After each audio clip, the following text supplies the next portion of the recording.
Ahir em vaig atrevir a pronosticar que la mesa del diàleg tan sols serviria per a comprovar les distàncies agudes entre Catalunya i Madrid, i en aquests 553 dies de pandèmia ens adonem que aquella predicció s'ha fet més que evident. La distància existent entre les aspiracions del poble català i les concessions a què està disposat a arribar el govern central són grans i es fan evidents. Així que la mesa de diàleg haurà de tornar-se a reunir per veure si es troben punts de confluència. El temps passa i l'11 de setembre es va comprovar com una part consistent del poble català està per fer poques concessions.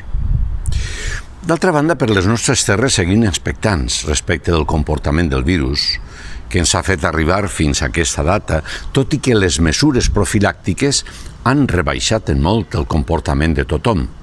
Al carrer, als bars i restaurants, als mitjans de transport, està la cosa molt més feble del que estava.